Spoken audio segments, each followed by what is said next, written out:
बूढ़ा किसान और उसका कुत्ता।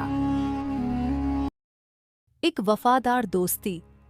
एक दूर दराज के गांव में, जहां पहाड़ और खेत थे, रामदीन नाम का एक बूढ़ा और मेहनती किसान रहता था।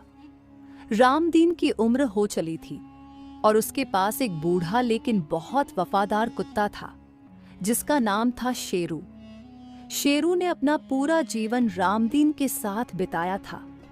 वह हमेशा उसके साथ खेतों में जाता, उसकी रखवाली करता और रात में घर की सुरक्षा करता था।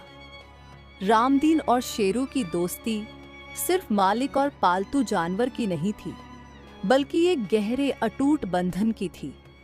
रामदीन शेरू को अपने बच्चे जैसा प्यार करता था और शेरू भी रामदीन के बिना एक पल भी नहीं रह पाता था। एक दिन रामदीन अपने खेत में काम कर रहा था। सूरज ढलने लगा था और वह घर लौटने की तैयारी कर रहा था। तभी अचानक उसके पैर में एक जहरीले सांप ने काट लिया। रामदीन को तेज दर्द हुआ और वह जमीन पर गिर पड़ा। वह दर्द से कराह रहा था और उसे मदद की जरूरत थी, लेकिन आसपास कोई नहीं था। शेरू ने देखा कि रामदीन मुश्किल में है। वह तुरंत रामदीन के पास भागा और उसे सूंघने लगा। जब उसे सांप के काटने का अंदाजा हुआ, तो शेरू ने तुरंत अपनी बुद्धि का इस्तेमाल किया। वह जोर जोर से भौंकने लगा और फिर गांव की तरफ भागा। गांव में पहुंचकर शेरू सीधा रामदीन के बेटे के घर गया और उसके कपड़ों को अपनी दांतों से खींचने लगा, जैसे उसे कुछ समझाना चाह रहा हो।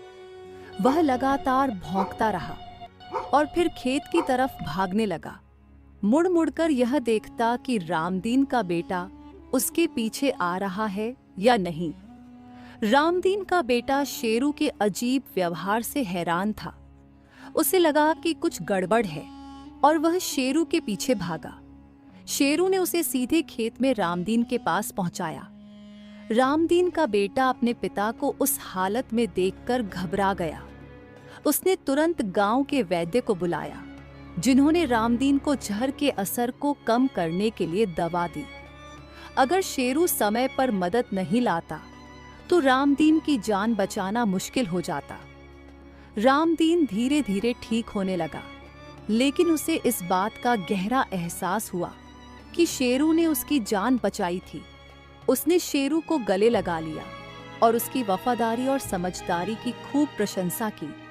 गांव के लोग भी शेरू की बुद्धिमत्ता और रामदीन के प्रति उसकी दोस्ती से बहुत प्रभावित हुए। उस दिन के बाद से रामदीन और शेरू की दोस्ती और भी गहरी हो गई। शेरू ने साबित कर दिया कि सच्चा दोस्त वही होता है जो मुश्किल समय में अपनी जान की परवाह किए बिना मदद के लिए आगे आए। उनकी दोस्ती ने दिखाया कि विश्वास, प्यार और वफादारी ही एक सच्चे बंधन की नींव होते हैं, भले ही एक इंसान हो और दूसरा जानवर।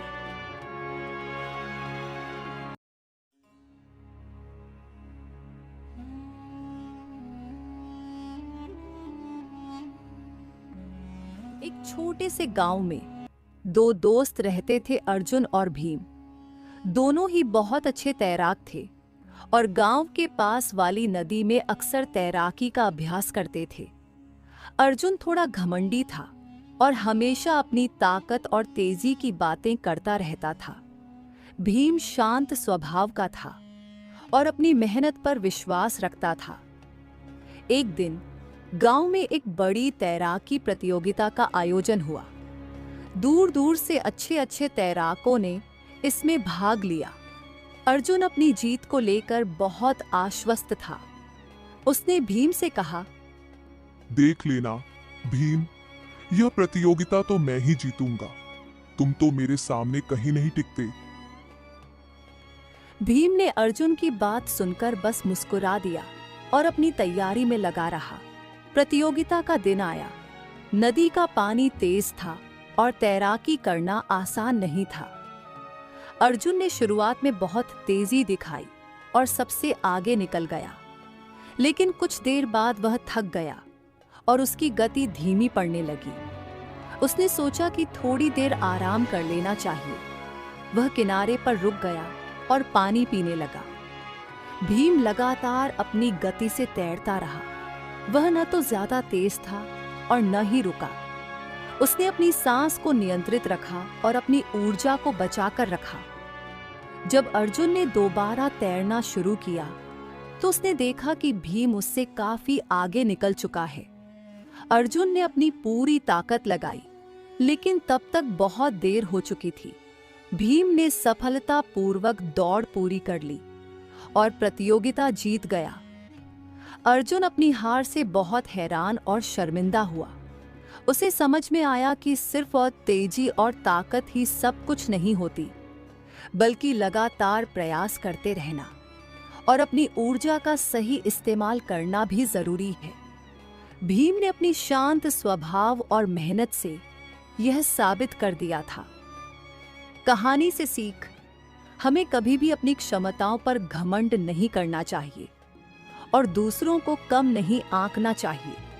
लगातार प्रयास करते रहना, धैर्य रखना और अपनी ऊर्जा का सही इस्तेमाल करना सफलता के लिए महत्वपूर्ण है।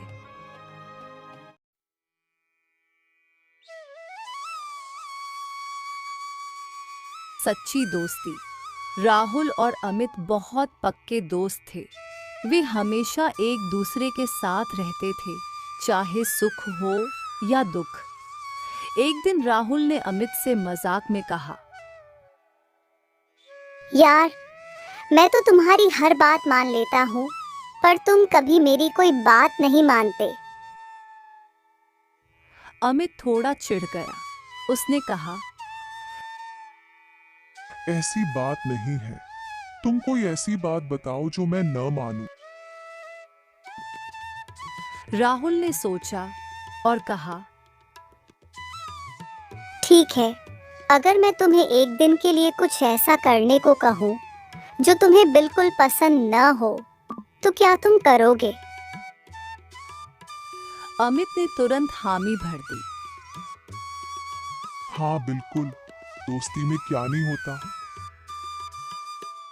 अगले दिन राहुल ने अमित से कहा, आज तुम्हें पूरे दिन मेरे पालतू कुत्ते बड़ी का ध्यान रखना होगा। उसे नहलाना, खिलाना और घुमाना होगा। अमित को कुत्ते बिल्कुल पसंद नहीं थे। वह उनसे डरता भी था, लेकिन उसने शर्त मान ली। पूरे दिन अमित ने मन मारकर बड़ी का ध्यान रखा। बड़ी बहुत शरारती था। उसने अमित के कपड़े गंदे कर दिए और उसे कई बार दौड़ाया भी। अमित को बहुत गुस्सा आया, पर उसने कुछ कहा नहीं। शाम को जब राहुल वापस आया तो उसने देखा कि अमित थका हुआ और थोड़ा गुस्सा दिख रहा था।